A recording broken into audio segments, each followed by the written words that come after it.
Hey now, Brawlers, it's time for another Board Game Brawl review with Nick Minahan, sponsored by BoardGameBliss.com. Hey peeps, today we're going to take a look at Hit Z Road. Get it?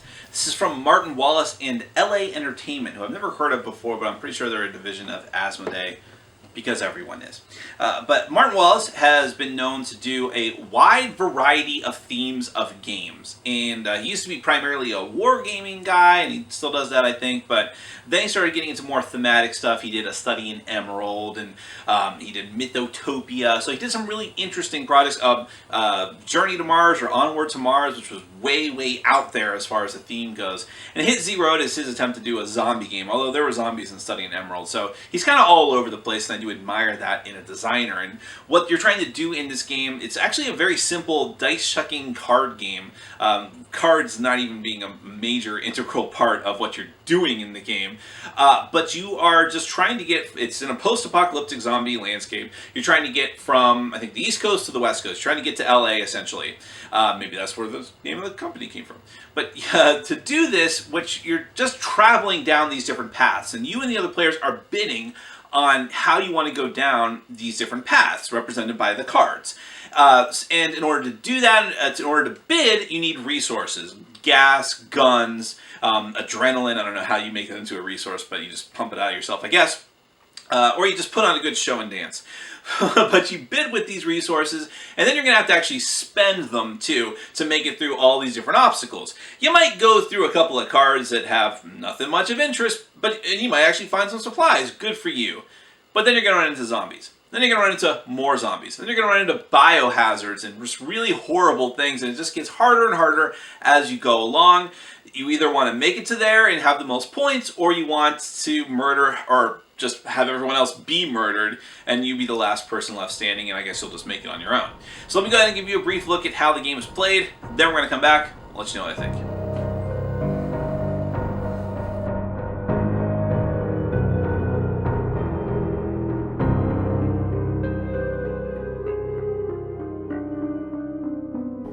Hit Z Road is a competitive game for 2 to 4 players.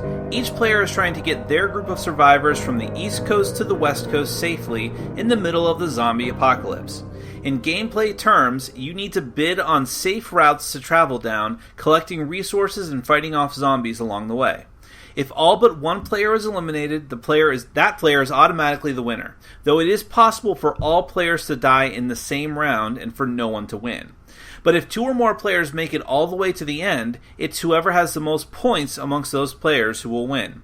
The game does allow for solo play, where you're basically playing to survive and beat your high score, and there are a couple of differences in the rules for 2 or 3 players, but we're just going to focus on a full 4-player game for now. Each player gets a group of 4 regular survivors and the leader of their color, and also a matching bidding marker which starts at 0 on the bidding track. Each player also randomly gets an initiative order card from 1 to 4 for the first round, but after this they will go in order of the previous round's bidding. Finally, everyone gets 4 of each of the game's resources: bullets, gas, and adrenaline. You use these for certain abilities, but also for bidding against the other players. Construct the adventure deck by shuffling up the level 1, level 2, and level 3 decks and removing 4 cards from each of them randomly without looking at them. Then, put the level 1 deck on top of the 2 deck, and put both of those on top of the 3 deck. Each round of the game has 3 phases. In the first phase, you'll draw 8 cards from the top of the deck and arrange them in 4 rows of 2 cards. These are the paths that you'll be bidding on. More on the details on these in a little bit. In the second phase is the auction. Players will bid for the right to choose their path before the other players, since some paths are better or worse than others. In order of the initiative cards, players will put their bidding markers on the number representing the amount of resources they're willing to pay to have dibs. If you choose to bid, you must move your marker at least 1 space forward, and you can't occupy the same space as another player's marker. You can pass on bidding and still have a chance to bid later on, but if everyone passes in a row, it's over. Everyone will pay the amount of resources they bid in any combination of the 3 types to the bank, then immediately take their new initiative card according to the order on the bidding track. In the new order, each player will take turns choosing a path of 2 cards that has not yet been chosen. You'll resolve each card from left to right. Cards have different features you'll have to resolve, also from left to right, and there are both positive and negative features. You may get to scavenge, taking whatever resources are in the top left corner. Some cards have events to resolve at the bottom. You may have to give up resources, or roll a die to determine your fate in a situation, or suffer a detriment to an upcoming zombie fight. Sometimes you'll gain special tokens, or those with special tokens will finally have to resolve them. Tokens each mean something different, and something good or bad may happen if you hold the token and then choose or are forced to take a path in the future that involves that token. For example, someone in your group may be bitten, and you'll have to take the bandage token. Well, later on, if you're forced to take a particular card, that survivor turns into a zombie. Also, you might take the survivor token and either run into the card where he helps you out a lot, or run into the card where he steals from your group. Some cards may also be worth victory points for the end game, and if you're lucky, that will be the end of that card, and you'll just take the card and place it face down once you've resolved it. But usually, you will have to fight zombies. Now, before you fight at all, you can discard 2 gas tokens to avoid the fight altogether and discard the card. While you get to keep whatever you already gained from the card, you will not get the victory points if it had any. If you do fight, the number is how many zombies you'll be fighting, and you'll take that many zombie meeples and place them in front of you. Before engaging them in melee, you'll have a chance to shoot at them and avoid taking casualties. Spend as many bullets as you like and roll 2 black dice for each one that you spend. For this roll, you only care about the 2 crosshair faces. Each one that comes up lets you eliminate a zombie, and if you kill enough of them, it can end the fight completely. But if any zombies are left, you'll have to fight them in melee. Roll a black die for every survivor you have, including your lead survivor.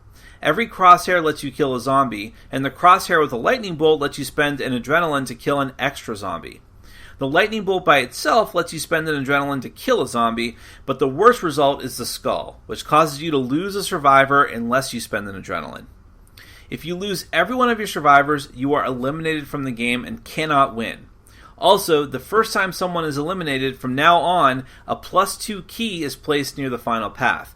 That means players must spend 2 resources just to take that path, on top of their bid. If 2 players are eliminated, that key moves up to the 3rd row and a +4 key is put at the bottom. The whole purpose of these keys is just to make sure that the remaining players don't have an easy time by just willy-nilly choosing whatever paths they want from now a plethora of open paths. The game gets more difficult as you go down through the deck, with the cards in the 3rd level being the most difficult on average. Among these cards are horde zombie battles. Not only do these battles usually have more zombies on average, there are tiny skulls that indicate how many red dice you need to swap in instead of black dice when you roll to fight the zombies. These dice are the same as the black dice, except that one of the crosshairs is replaced with another skull that kills your survivors instantly, with no chance of spending adrenaline. Play continues until you've gone through the adventure deck or all but one person is dead, or everyone is dead. If more than one person survives to the end, count up the victory points from the cards you overcame, then see who gets the 4 achievement cards, for the most of each of the 3 resources and the most survivors at the end. Whoever ends up with the most points is the winner.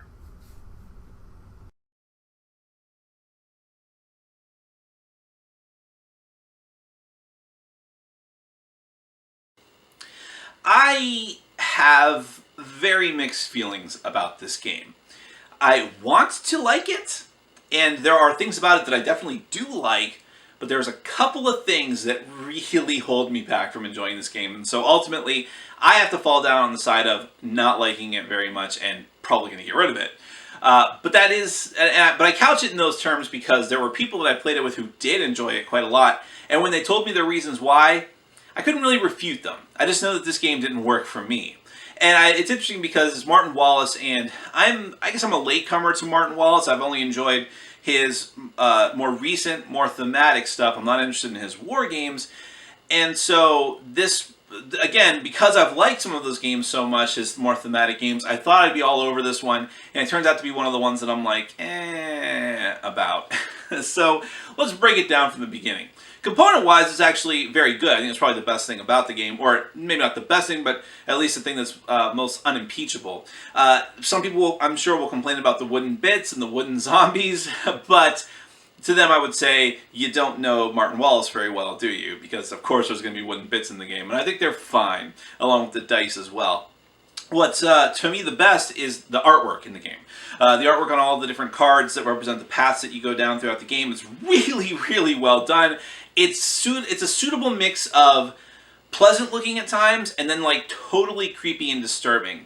And because the game amps up in difficulty as you go down through the 3 partitioned decks, it gets suitably creepier. And so I really appreciated the thought that went into that, as well as the little touches, like those same cards on the back are like really, they're all dirty, smudged, filthy, like playing cards, and they're, to my eye, I think they were all different. Like the degree of filth on the back of each of the cards was slightly different, which I thought was very interesting for them to go that extra mile, as well as the fact that the tokens that you get for the turn and bidding order are different types of cards, like a driver's license or a credit card and that type of thing. Although they're all different sizes, so in the beginning of the game when you have to dispense them randomly, that makes it kind of annoying when you know which one is which, but that's a minor quibble. So overall, the presentation of the game is very, very good. And then we'll go straight into the theme. The theme of the game, it's very light. This is a very light game. Let me say that too at this point. It's very light, very straightforward, and it is just essentially a dice chucking game. So the theme is not necessarily all that strong, but it is a survival game. It definitely feels like you're going down the best paths possible, and you're overwhelmed at times. It definitely gives that zombie feeling of we're gonna die at any given moment, and you might die, but you might just squeak by and through. So the theme comes out strongly in that regard. And then again, going hand in hand with the graphic design of the game, there's little touches, like with little graffiti you see in the background images on some of the cards, or all the cards really. And then with the tokens especially, that was actually a little bit of an annoying thing the very first game of this I played, because only 2 of the tokens were explained in the instruction booklet, and you're like, well, wait a minute, what will all the rest of these tokens do?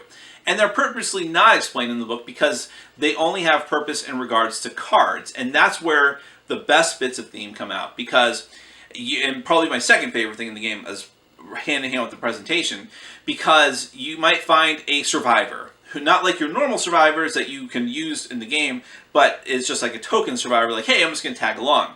And then depending on what card comes out, and if you go down that path, that's very important. That survivor is either going to like do nothing but help you, blow up a bunch of zombies, and be like, and then I think the implication is he destroys himself, but whatever. Or he's going to steal all your guns if another card comes out. And there's one that says, someone in your group was bitten, but nothing happens right now. You just take the bandage token representing he was bitten. And then if you go down a path with that card later, so that goes into the mechanism of the game, there's some serious ramifications. You find out, oh, he turned. That guy who got bitten earlier has now turned, and that's a serious problem. Whereas if you avoid that card altogether, nothing happens. He just got better, I guess, or he'll turn into a zombie after you already made it to LA. No big deal.